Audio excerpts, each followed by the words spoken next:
my name is John McCambridge. For those of you who don't know me, I'm the Director of Operations here. So usually when I get on stage, I give this riveting, energetic, everybody at the edge of their seats update on our current generosity initiative. And I talk about finances and tithing and all the things that everybody gets out of bed in the morning to come to church for. But today, I have the privilege of speaking about something else. And so if that disappoints you, I apologize. Please stick around. I think this is also important and might be impactful. You know, I think it's important when you're a part of a church community that the people who serve the community tell their stories. I think that you guys have a right, and I think it's important for you to know the people that serve you, like where they come from. Why do we do what we do? Why are we here? What is our faith built on? What did your journey look like? All that stuff is important. And so today I'm going to share a little bit about my story, a little bit about where I came from and how my faith journey started and what that means for me. So hopefully you get to know me a little bit better today. You know, one of the things that I think I bring to this church staff that's a little bit unique, a little bit different, is that I did not grow up in church. And that's rare on a church staff. It's rare because typically the way it works is you grow up in church, you're affected by the church, and therefore when you get older, you want to be a part of that thing and you want to go affect others. Those are usually the people who are on a church staff. But me personally, I grew up totally unchurched. We never really went to church. It wasn't a big part of our life. It wasn't really something we found important. And it doesn't mean we didn't believe in God. I remember praying with my mom every night. I know that both of my parents individually have relationships with Jesus, but it just wasn't something culturally that we really did. And so I went through my adolescence not really understanding much about the foundation of Jesus and what it means to follow him and what it means to be a Christian. And when I was in seventh grade, my older sister, she was 2 years older than me, she was a freshman in high school, and she started going to this thing called Young Life. And Young Life is a Christian organization. It isn't a church, but it's a Christian organization, and they get students together to have fun, and then they teach a little bit about the gospel. It's a great organization. My sister started going to it, so I immediately ran to my mom, and I was like, well, Colleen joined the cult, so that's good. And my mom's like, what do you mean? And I was like, yeah, she's over there right now. They're probably doing like animal sacrifices and mystic dances. And my mom's like, really? And I was like, probably. I mean, what do you think they're doing over there? And part of that was being the annoying younger brother, something I'm very good at. I talked to the high school students about this a couple weeks ago, and I told them that I think it's my spiritual gift. And so you have people who are gifted, you know, the Bible says there's like the gift of knowledge, the gift of prophecy, the gift of speaking in tongues. And mine is the gift of annoyingness, and I do it very well. My mom was here first service, and I could see her, and she was like, that's true. And I was like, just not in my eyesight, Mom. Okay? I'm trying to speak here. And so part of it was that. Part of it was me being that and playing my role, but part of it is that I really was skeptical. You know, why did my sister want to go to this thing? Why did she want to go hear about a God that wasn't really important to our family? Why did she want to go be a part of this thing that was about a God that wasn't really a part of our life? And so I was skeptical. If you fast forward 2 years, I'm a freshman in high school, and I look like this, right? I'm 15 going on 8. I mean, look at that. I can't believe that. Jenna, my wife, was like, you are not 15. And I was like, oh, yes, I was. And so, like, I showed this again to the students last week, and I put it in here to be funny, to add a level of levity, and they laughed, like, too hard at it, and it hurt my feelings. I was like, yeah, I know, I look young, right? Okay, seriously. No, guys, seriously, stop. Okay. One more person laughs, high school night's over, because I'm fine. Puberty hasn't hit yet, and it wouldn't hit for another couple years, which is a different story for a different time, but at this time, I enter high school looking like this, not really knowing how this thing was going to go, truly. I mean, how was this really going to go? And an amazing thing happened. I played baseball, and a couple of the older guys, senior guys, the guys that you would consider cool and popular, started to, like, want to be my friend. And, like, in high school, that's like gold. You know, the jungles of high school, social status is currency. And so having these older, cooler guys want to be associated with me when I look like this, I was about to be cool by proxy, which is almost as good as being cool in and of yourself. And so they wanted me to go to this thing called Young Life, which I talked to you about a second ago, and I was skeptical. I pushed back. I didn't want to go. Eventually, I went, and I found out that I really liked it. I really liked going to this thing. I liked this community. You know, I liked it because it was fun. I was like, 45 minutes, I get to go have fun with my friends. If I have to pay for that with 10 minutes of hearing about Jesus at the end, that's fine. I'll make that trade-off. It was fun. I got to be around these guys that I thought were cool, that I thought were going to make me cool. And then there was like the third thing, and I noticed this, and I wasn't expecting it, but I noticed this as soon as I walked in, and it really, really affected me. It was something that like grabbed me by the heart as soon as I walked in the doors, and for some reason, all the pretty girls went to Young Life. And so, like anybody who starts a relationship with Jesus, I started on the solid foundation of fun, social status, and pretty girls. And so I went on this mission, and off I went. What could go wrong? And so, I was in this thing. I started to grow in my relationship with these guys. I had a small group leader. He was a senior. I was a freshman. I trusted him. And he would ask me, because he knew I was skeptical. He'd say, what do you think about this Jesus guy? And I would say, I don't know. Because I'm a teenager, and that's what you say when you don't want to answer a question. I don't know. Eventually, I got comfortable enough, and I told him, I was like, you know what? I'm going to lay it out on the table for you. I don't believe that stuff about Jesus. I don't believe it about him. I mean, what you're asking me to believe is difficult, right? That there was this guy who was also a God, and he was here on earth, and he was like tortured and murdered, and I guess that's a good thing for some reason, and then he was buried and dead, and then he rose from the dead, even though I know for a fact that dead people stay dead. I didn't believe it. I said, I don't believe that stuff about Jesus, but I'll tell you what. The stuff that Jesus teaches, I'm kind of into that. I kind of like that. It grabbed a hold of me. You guys, if you haven't really ever read the Bible, if you don't know what you think about Jesus, if you open Matthew chapter 5 and you read the Sermon on the Mount, regardless of what you feel about him, it will like blow your mind. The way that he tells us to live, the way that he tells us to treat each other, what he says power is in this world versus what the world tells us power is, it'll flip your mind upside down. It'll shift your paradigm. And I told Alex, I said, man, I like that stuff so much. I want to follow him. I want to live my life the way that Jesus tells me to live my life. I just don't believe he's God. I mean, I'm not crazy. And I'll never forget this, because basically what I was saying, I thought I had this airtight case, I thought I had this logical conclusion where I was saying that Jesus is a great teacher, but he isn't God. And this isn't anything revolutionary, right? I mean, most critics, most skeptics, most people critical of the Christian faith, they don't actually have a problem with the things that Jesus teaches. I mean, he was like nice. He said to love each other. Like nobody was really like, no, that's bad. They just don't believe he's God. So this is a very common view. And I laid it out on the table like I had just completed some logic maze. And I'll never forget this because he looked at me, and I'd never been challenged in my faith. Alex looked at me, and he said, that doesn't really make any sense. And I was like, excuse me? And he was like, well, that doesn't really make any sense. I mean, Jesus walked around this earth, and he said he was God. And I was like, okay. And he said, well, if you don't believe he's God, but he said he was, then why would you want to follow anything else that he says? And I was like, oh. And it shook my foundation. I had never thought of it like that before. What he was telling me is that if he isn't who he says he is, why should you follow him? Why would you want to follow him if he isn't God, but he said he was? And so, this really started me on my journey and implanted in me this importance of figuring out who Jesus was. If there was somebody walking around outside right now that was claiming to be God, all of us would be like, somebody get this man out of here. I mean, he thinks he's God, he's crazy. And if he turned around and then told you how to live, how to love, how to have relationships, would you listen to the crazy man who thinks he's God? You wouldn't. Why would you? The only advice I'm giving today is to say, don't listen to a crazy man on the street that tells you that he's God when he tells you how to live. It makes no sense. You wouldn't do it. And so I started down this track of trying to figure out who Jesus said he was so that I could figure out if I believed him or not. And all of this would be a lot easier, a lot more comfortable if Jesus said that he was a good guy. And because I'm a good guy, you should follow me. Because that would give us room. That would be subjective. We could put that to the test. Is he a good guy? Let's measure it. It would give us some areas in the middle, like we don't like to have yes or no choices. We don't like binary decisions. We want there to be some gray, and we want to live in the gray.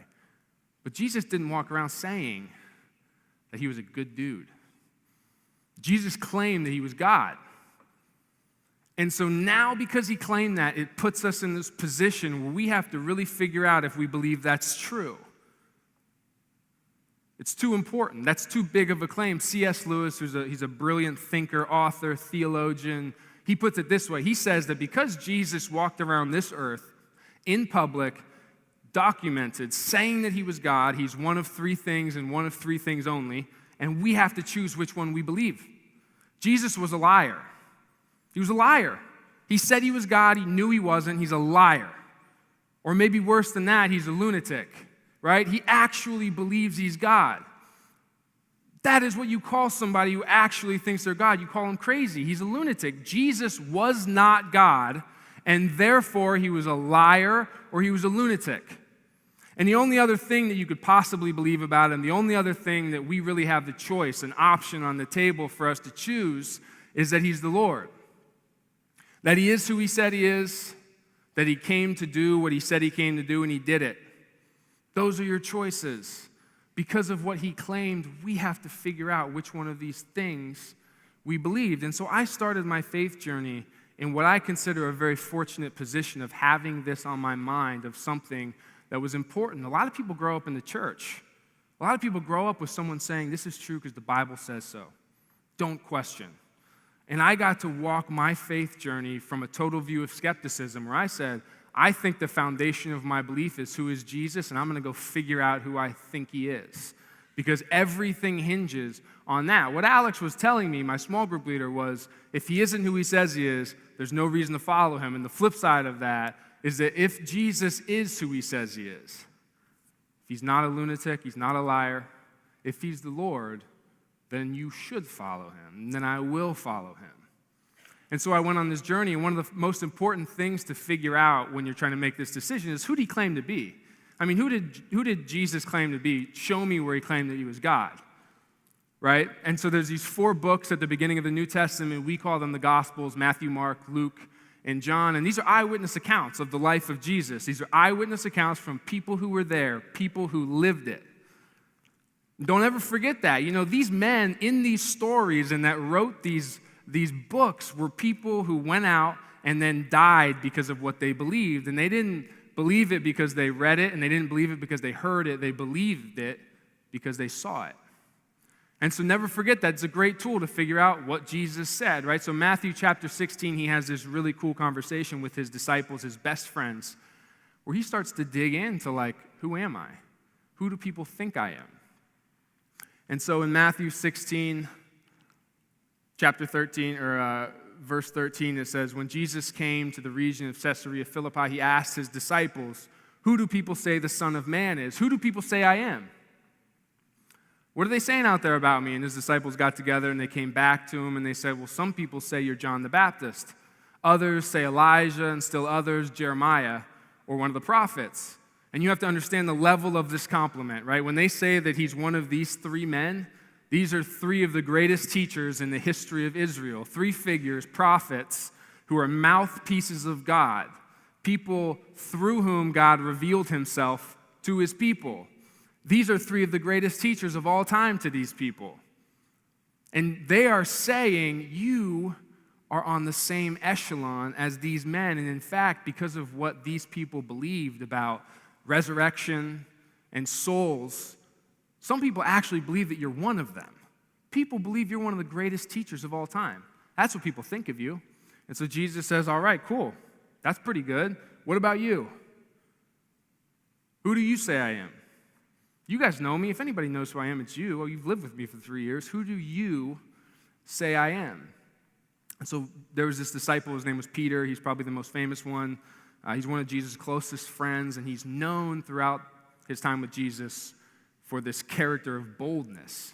He usually steps forward and does something crazy, and he usually gets in trouble for it. Jesus is usually like, Peter, that was too much. You need to go sit over there and be quiet. If you do that again, we might have to look for a 12th. And so Peter steps forward, and he says the craziest thing he's ever said. Peter steps forward and he says, you are the Messiah, the Son of the living God. The Messiah, this was not a figure, but this was the figure that the entire history of the nation of Israel pointed to. If you open up the first book of the Bible, Genesis chapter 3, this Messiah figure is mentioned, and this was going to be somebody who was going to come and save the world. It means the anointed one, the chosen one, the one to whom all of this points. God in the flesh. Peter looks at this guy that he's been living with and traveling with for 3 years. He looks at him and he says, I think it's you. I think you're him. You are the Messiah. You are the chosen one. You are God in the flesh. And because Peter has like zero subtlety, Jesus can't dance around this anymore. He can't be coy. When someone says that about you, you have to confirm it or you have to deny it. And so look what Jesus says. He says, "Blessed are you, Simon, son of Jonah, for this was revealed to you not by flesh and blood, but by my Father in heaven." And what he's saying is like, not only is what you said true, not only is it correct, but it's so true and it's so correct that it might as well have come from the mouth of God himself. God himself might as well have just said what you said when you said I was the Messiah. So now it's on the table. Jesus is like, you're right, I'm God. In the flesh, I am the Messiah. I am here to save the world. That's who I am. And then this next sentence, in my opinion, is the most important sentence in the Bible. And that is a totally subjective statement. So if you disagree, please don't email. I have no reason to say that except I think it's really important. And I think it's important because it tells us why that matters. It tells us what it means for us. He says, "And I tell you that you are Peter," which means rock in Greek, "and on this rock I will build my church, and the gates of Hades will not overcome it." And so Jesus is a preacher, right? He's good with words. He's poetic. And he creates this beautiful double meaning here. He says, "I will call you Peter," which means rock in Greek, "but on this rock I will build my church." This truth. When I asked you who I was and you said I was God in the flesh, you said I was the Messiah, on that rock, I will build my church. And so what he's saying here is that, his following, because this is the first time the word church is used in all the Bible. And it's a Greek word, ekklesia. It means the gathering, the following. What Jesus is saying is that my following will happen on that truth of who I am. Not my personality, not my teachings, not my prophecies, and not my miracles.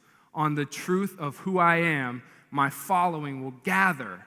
And for me, this is so important in my life because when I was 15 years old, and I didn't believe in God, an 18-year-old kid who was trying to share the gospel with me sat across a table from me and told me, what you believe about Jesus and who he is will determine whether or not you follow him. And if you open up this book 2,000 years ago, Jesus told his best friends, men who would go out and die for him, to spread his gospel, the exact same thing.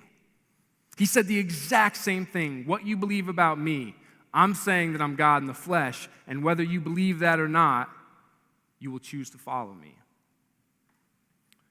What a profound truth. What an amazing thing to read about. And so this is really the foundation of our faith. This is really what it means to be a Christian. People get real caught up in culture, how were you raised? Are you a Christian? Well, how was I raised? Yeah, I guess I am. Are you a Christian? Well, how do I behave? What is my moral code? What is my ethic?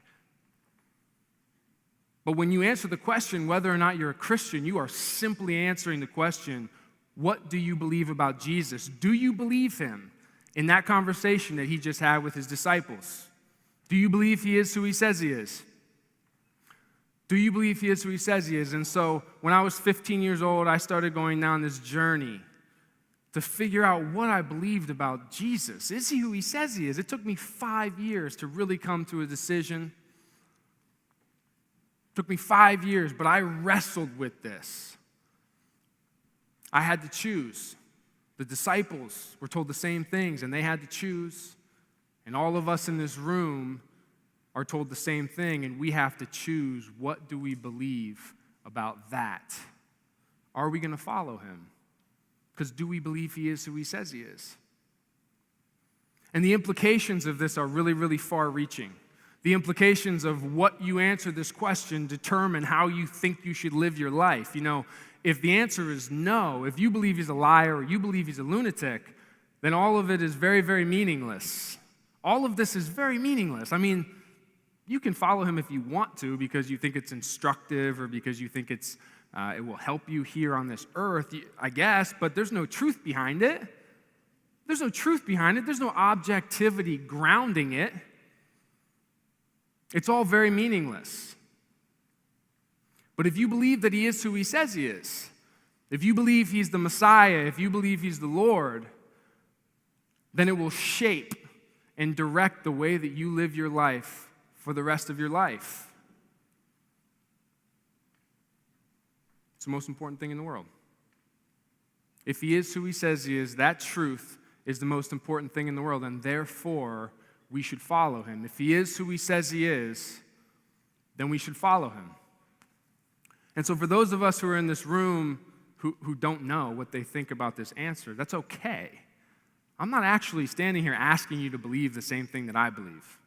I'm not. I'm simply asking you to wrestle with this truth, because coming to a conclusion on this is one of the most important conclusions, the most important conclusion that you will come to in your life. You should wrestle with this. If you have doubt, you should wrestle with that doubt and figure out what you believe. And for those of you in the room who believe that he is who he says he is, and you consider yourself Christ followers, I'm going to switch gears a little bit, and I'm going to show you from my journey what I think that looks like, what I aspire to live like because I believe Jesus is who he says he is, and I say I want to follow him.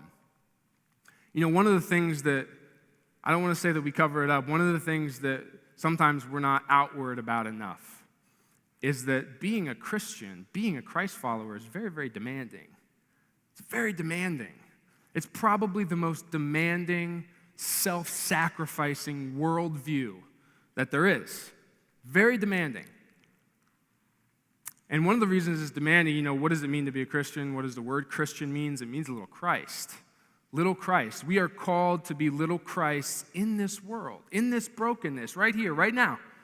Right? 5:14 church, Matthew 5:14, you are the light of the world. We are called to be lights. We are called to be like him, to emulate him. And that is demanding. That is demanding. And so to me, to follow Jesus is going to look a certain way, and you're not going to get there right now. This is a process that will refine you over the course of your life, and when you die, you will probably be miles and miles away from being like Christ. But this is what we strive for, to follow Jesus, right? To follow Jesus is to love others. To follow Jesus is to love others. That's the first thing. You know, they asked Jesus one time, they said, what's the most important commandment? And he said, love the Lord your God with all your heart, with all your mind, and love others as yourself. So he said it, to love others. Now this is sacrificial and this is hard. You know, I had the privilege in my life of having a dad who actually lived this way. I mean, really, who actually lived a life of sacrificial love. How lucky is that? Most people might go through their whole lives never really knowing anybody who lives like this. And my father, the man that I'm biologically inclined to try to be like, lived this kind of life. I mean, it's amazing. My dad's a physical therapist. He drives around the city. He does home health. For as long as I can remember, he drives around the city for 12 hours a day. And his company only deals with people who come through Medicaid and Medicare. So it's the poor and it's the elderly, usually both. And he drives around the city in his vocation, in his job, and he serves these people. He serves them. He tries to make their lives better. He builds relationships with them. That's his job. But outside of his job, you know, my dad has relationships like this. And it is incredible to watch. He met an old man about 2 or 3 years ago, an old Catholic priest who's a priest at a local parish. And, you know, my dad started to build a friendship with him, like a real friendship. And he's not as patient. He's not part of our family. He isn't related to us in any way. just some man that my dad knew and became friends with. And so outside of his job, 12 hours a day, driving, doing home health, 2 or 3 times a week, he drives across the city just to be with this old man who's in the twilight of his life, just to be with him, just to help him, just to buy him groceries, just to help with things around the house. I mean, that looks weird. I mean, even me and my siblings were like, maybe do like once a month, Dad, and you're not trying to win a medal or anything. Like, calm down. He doesn't care. He does it 2 or 3 times a week for 2 years. And how do you do that? Like, how do you come to that conclusion that somebody's worth that much to give up your time, to give up your energy and your resources to help them? You know, one of the profound truths of believing that Jesus is who he says he is that means you believe that God became flesh because he wanted a relationship with us and he died on a cross to have one. And what that means is that you now view other people very differently. You now view other people in a way that's very opposite to how the world views people. People are no longer valuable to you because of what they provide you. They're no longer valuable to you because of their usefulness to you. They're no longer valuable to you because of the stake that they claim in this world. Every single person that you meet, everyone that you've ever known, is inherently, intrinsically, indescribably valuable because they were created in the image of a God who loved them so much that he became flesh and blood and died on a cross just to have a relationship with them. Now that is profound. That means something, and we need to move our lives in the direction of living like that, of viewing people like that and loving them accordingly. To follow Jesus because of that truth is to love others. To follow Jesus is to fight for others. You know, I said that being a Christian was to emulate Jesus. Well, Jesus came to earth on a mission. Jesus came to earth on a mission. You know, we have this picture in our minds of this tender Jesus who's white for some reason and very ripped, right? Who knows why? And he was kind, and he told these beautiful truths, and it's all true, but he came here to fight. I mean, he came here to die for people, to save the world, and he did it. He rode on a donkey into Jerusalem knowing that he was going to die on a cross after being tortured. Jesus was like a fighter, and we have to live our lives like this. We have to view ourselves as little Christ, and we have to live our lives with this urgency that we are in a fight, a battle for hearts and for souls, and to let people know how loved they are. There's this activist and speaker. She owns an organization. Her name is Johnny Erickson Tada. You might know who she is. She was in a horrible accident when she was younger. She became a quadriplegic. And she spent her entire life dedicated to bringing the gospel to the disabled community, a community that's often forgotten about in all parts of life, including the faith world. And she spent her life fighting and clawing to bring the gospel to this community. And one time she was at a conference, and someone asked her, they said, how do you do this? I mean, how do you keep going with your physical, maladies, with the issues that you have physically? How do you keep doing this? And she said, I believe this is the only time in history that I actually get to fight for God. Right here, right now. This is the only time in history that I actually get to be in the fight, because when I die, I believe I will be in God's glory, and it will be a celebration, but I will no longer have the privilege of actually fighting the battle. And so I'm going to fight the good fight for everything I'm worth. And that's inspirational to me. As Christians, we believe our life is eternal. We're eternal beings. Our timeline is infinity. And this life is just a speck on the timeline of infinity, but that speck really, really matters. It really matters because that speck is the only time that we're actually engaged in the fight, and we should treat our life with a purpose and a sense of urgency that is true, that we're here to fight. We're here to fight for God. To follow Jesus is to love others. To follow Jesus is to fight for others. And the last thing I have is to follow Jesus is to know you are loved. And the reason that I put this one in here is because the only possible way that you could ever live these first two truths is if you actually believe the same thing is true about you. if you actually believe that you are that loved by God, if you actually believe that the God of the universe who created everything, who's all-powerful, refused to not have a relationship with you. He loved you so much that he became flesh and blood in Jesus. He died on a cross to bridge the gap between an imperfect you and a perfect God. And that changes everything. You know, what that means is that all of your trauma, all of your loneliness, all of your pain, all those things are real, but they're nothing more than symptoms of a brokenness that really no longer enslaves you. A brokenness that you are no longer enslaved by. They're just symptoms, and they're real, and they hurt, but they're just symptoms. They do not define you anymore. They do not define me anymore. I am loved, and I am valued by a God, and it's a beautiful love. We get to live it in this beautiful life, and we have a beautiful God, and we really have to believe that. You know, as I went on this journey,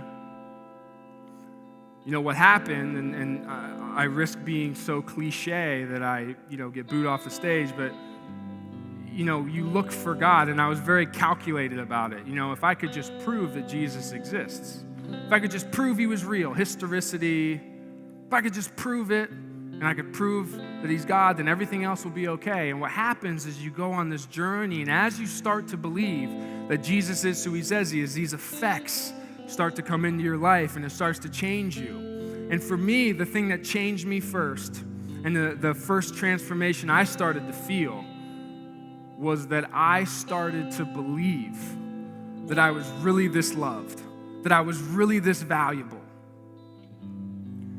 And so as I went on the next part of my journey, I'm trying to this day to figure out how to live these first two.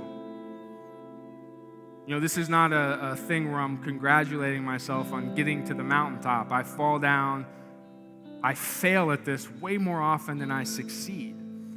But I believe that Jesus is who he says he is. I do. I believe he is who he says he is, and so I want to follow him.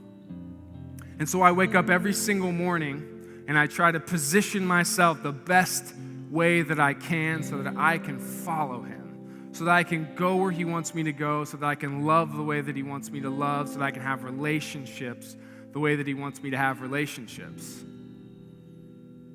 And so my heart in this is two things. The first is I want this church and this community to wrestle with what they think about the person of Jesus. Have you ever really thought about it before? Do you believe he is who he says he is? Because it's too important of a question to not wrestle with. I want us to wrestle with this. And if you say yes and you believe, then our next step is to start to move the ship in the direction of the way that Jesus wants us to live, to follow him, to be lights in this world. And I have this crazy conviction about this community, about this church. And some people think I'm crazy when I talk to them about this. But I really believe that this community can be a building block that starts to change the world. I really do. That if we really believe this, if we really internalize that Jesus is who he says he is, and that's how much we're loved, that we can truly start to be a community of people who are agents of change, who go out into the world and change people's lives through the way that we love and the way that we fight. And so my hope in this is that this summer, if you have a second to catch your breath, if you have a second to relax and reflect, that you reflect on these two things. Who is Jesus? Who is he to me? And then depending on how you answer that question, what does that mean for my life? I'm going to pray. I'm going to close this in prayer, and I'm going to bring the band back out, and they have a song. And this is one of the last times maybe that you'll ever get to hear Amanda Burnish sing, and I would personally pay money for that. So I know people like to leave during the last song, but maybe just stick around for a second. I'm going to close this in prayer. If you want to pray these words with me, if you feel like you want to take this step to start to follow Jesus, I don't want you to stand up. I don't want you to raise your hand. I don't want you to come to the front. I want you to quietly pray these words and repeat after me. Lord, I believe that you are who you say you are. I believe that you came to do what you said you came to do, and I believe that you did it.